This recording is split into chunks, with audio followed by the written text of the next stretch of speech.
Hay historias que uno prefiere no contar. Y hay presencias que, aunque no siempre te hagan daño de forma directa, dejan una marca que no se borra con el tiempo. Hoy les traigo 3 relatos de usuarios de Reddit. 3 experiencias distintas, pero que comparten algo en común: la sensación de que algo más estaba presente y de que no se fue del todo. Esto es lo que Dante contó.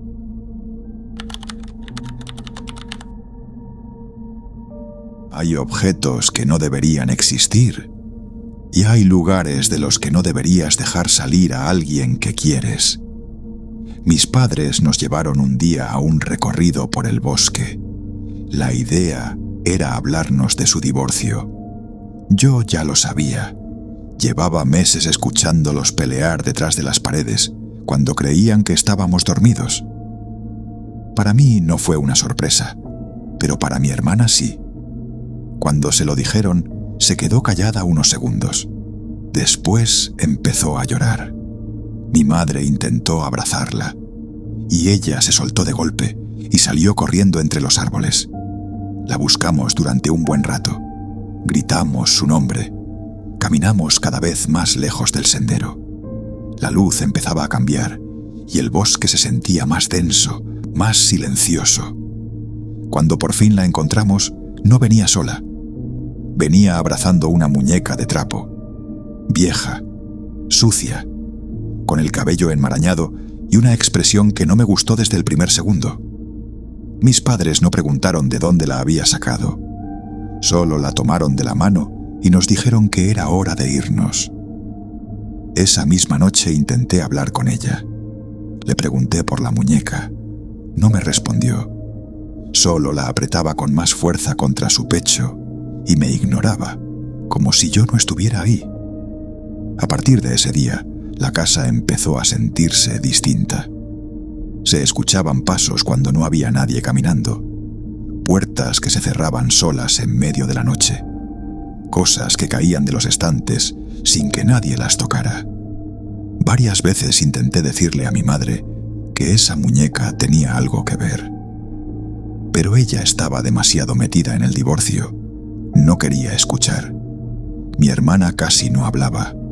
Pasaba horas sentada en su cuarto, abrazando esa cosa.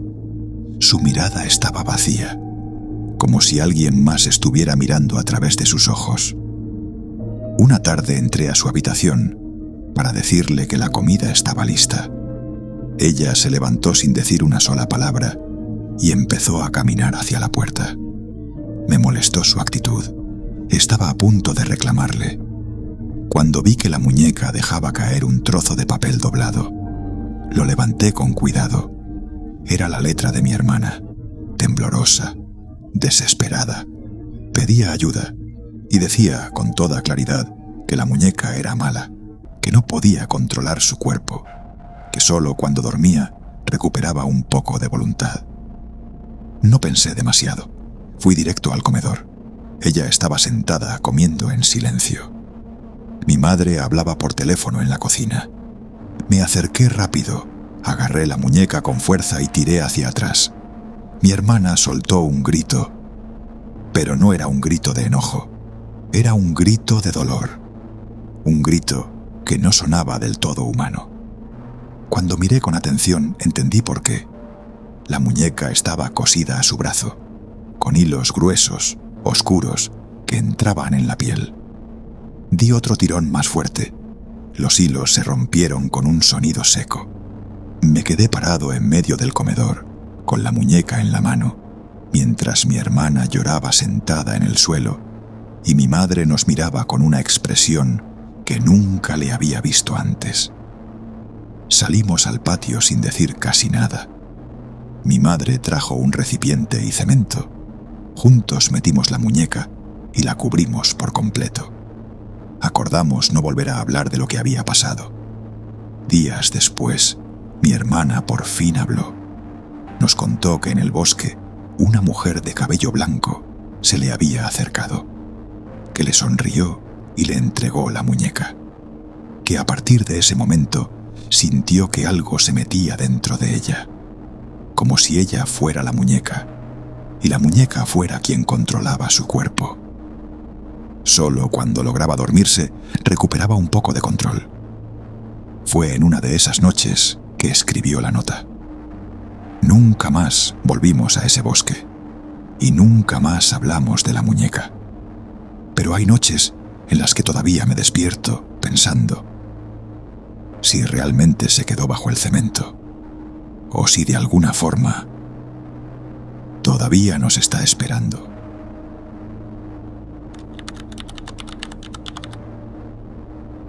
En un pueblo de San Luis Potosí de nombre Ébano, yo vivía en una casa ubicada al fondo de la estación del ferrocarril. Tenía 4 años. Mi madre estaba embarazada de mi hermana. Aquella noche yo dormía en medio de mis padres. En la habitación había un calentador encendido, de esos que se ponen al rojo vivo. Yo lo recuerdo perfectamente y me daba miedo. Mi madre estaba dormida cuando de pronto sintió una sensación extraña. Sintió que alguien la estaba observando. Abrió los ojos. Yo estaba parado sobre la cama y empecé a brincar. No parecía un juego. Según el recuerdo de mi madre, yo intentaba llegar hasta su vientre, donde estaba mi hermana todavía por nacer. Ella trataba de apartarse y protegerse con las manos, mientras yo gritaba una y otra vez: «Muérete, puta, muérete». La frase estaba dirigida al bebé que llevaba dentro. Mi padre intentó sujetarme, pero no podía. Yo solo tenía 4 años, y sin embargo, parecía tener una fuerza que hacía muy difícil controlarme. Finalmente consiguió detenerme. Esa misma noche, decidieron llevarme con la curandera del pueblo. Era una mujer mayor, conocida en la zona por hacer limpias. Mi padre me cargó hasta la camioneta y me llevaron directamente con ella. Recuerdo estar dentro de una bañera de aluminio. Había agua tibia y pétalos de flores de distintos colores flotando a mi alrededor. Pero hay algo que todavía recuerdo con especial claridad: el olor. El olor particular del agua mezclada con aquellos pétalos. Me bañaban como si fuera un bebé. Mis padres me sujetaban mientras la curandera usaba albahaca y otras hierbas para hacerme la limpia. Recuerdo que aquellas ramas me golpeaban y que los golpes dolían. También recuerdo la voz de la anciana repitiendo una y otra vez: «Aldo, vente, no te vayas». Y yo respondía: «Ahí voy». «Aldo, vente, no te vayas, ahí voy». Después el recuerdo se vuelve borroso. Recuerdo estar envuelto en una cobija dentro de la camioneta. Recuerdo a mi madre abrazándome y recuerdo haberme quedado dormido. Los días siguientes transcurrieron con normalidad. Mi hermana nació en 1993. Y si las creencias de mi familia tienen algo de razón, quizá aquella noche no se trataba de alguien intentando llevarse a mi hermana. Quizá algo estaba intentando llevarme a mí.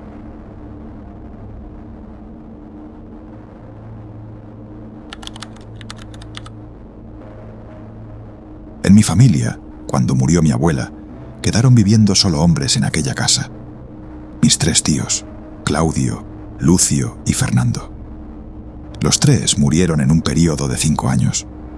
Claudio, el mayor, de tuberculosis. Lucio, 1 año después, sin que nadie supiera exactamente de qué. Fernando fue el último. Murió mientras dormía. La casa quedó vacía durante 4 años. Después, mi padre perdió el trabajo. Un tío consiguió que pudiera emplearse en un pueblo cercano y terminamos mudándonos allí. Yo tenía 17 años. Me tocaron el cuarto del segundo piso, el que había sido de mi abuela.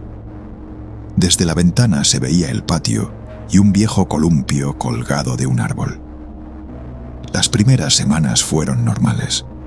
Luego empezaron a aparecer pequeñas piedras blancas dentro de mi habitación. pasos en el pasillo durante la noche y el columpio moviéndose aunque no hubiera viento. Una tarde vi por primera vez una figura pequeña entre los árboles. Pensé que había sido mi imaginación, pero volvió a aparecer. Mientras tanto, mi padre comenzó a enfermarse. Su salud fue empeorando mes a mes. Aproximadamente un año después de habernos mudado, murió. Mi madre decidió quedarse. Yo también permanecí allí algunos años más. Ella nunca vio nada. Para ella la casa era simplemente su hogar. Yo, en cambio, seguía encontrando piedras blancas, flores donde no las había dejado, y de vez en cuando veía el columpio moverse desde la ventana. Con el tiempo aprendí a no hablar de eso. Años después me fui. Hice mi vida lejos del pueblo. Me casé. Tuve un hijo. Intenté olvidar. Mi madre seguía viviendo allí. Cuando la visitaba no ocurría nada, hasta que me quedaba sola en el patio o subía a mi antigua habitación. Entonces aparecía una piedra sobre la cama, o el columpio comenzaba a moverse. Todo volvió cuando, por circunstancias, tuvimos que quedarnos una temporada con ella. Los primeros días fueron tranquilos, hasta que encontré una piedra blanca dentro de la habitación de mi hijo. La reconocí de inmediato. Al día siguiente apareció otra debajo de su almohada. Después, sus juguetes empezaron a aparecer alrededor del columpio. Una madrugada escuchamos llorar al niño. Habíamos comprobado que estaba en su cama. Cuando llegamos, no estaba. La ventana y la puerta seguían cerradas. Lo encontramos en el patio, descalzo, sentado junto al columpio. Lloraba tanto que apenas podía hablar. Me dijo que alguien había ido por él. Una persona chiquitica, con las manos llenas de pelo, que quería llevárselo. Mientras lo abrazaba, miré hacia los árboles. La misma figura que había visto a los 17 años estaba ahí, quieta, mirándome. Mi esposo no vio nada. A partir de esa noche, todo empeoró. Mi esposo comenzó a enfermarse. Dolores de cabeza, fiebre, debilidad. Los médicos no encontraban una explicación clara. Los zapatos aparecían en el patio, las llaves debajo del columpio. Una noche apareció con un corte en el brazo después de sentir que algo pasaba rápido a su lado. Mi hijo ya no quería dormir solo. Decía que alguien lo llamaba desde el patio, que había alguien debajo de la cama. Una noche volvió a aparecer fuera de la casa. Esta vez estaba sentado en el columpio, moviéndose lentamente. Cuando despertó, lloró y dijo que no quería irse con él. ¿Con quién?, pregunté. Con el señor pequeño. Miré hacia los árboles. La criatura estaba más cerca que nunca. No miraba a mi hijo, miraba a mi esposo. Después me miró a mí. Entonces comprendí que ya no era lo mismo que cuando yo era adolescente. Ahora estaba furioso. Decidí irme. No iba a esperar a que mi esposo terminara como mi padre. Tampoco quería descubrir qué podía hacerle a mi hijo. Nos fuimos. Pensé que sería suficiente. No lo fue. Durante años intentamos establecernos en distintos lugares. Cada vez que parecía que por fin podíamos quedarnos, algo ocurría.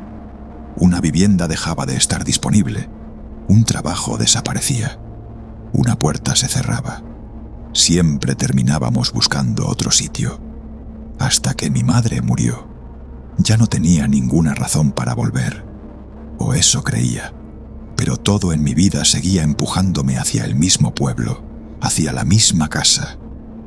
Un día no tuvimos ningún otro lugar a donde ir. Volví. Subí las escaleras hasta la habitación donde había dormido a los 17 años. La abrí. Todo estaba cubierto de polvo, excepto la cama. Sobre la almohada había una pequeña piedra blanca. Y desde el patio se escuchó el viejo columpio comenzar a moverse. Si alguna de estas historias te hizo sentir algo, Déjalo en los comentarios. Yo soy Dan. Nos vemos en el próximo relato.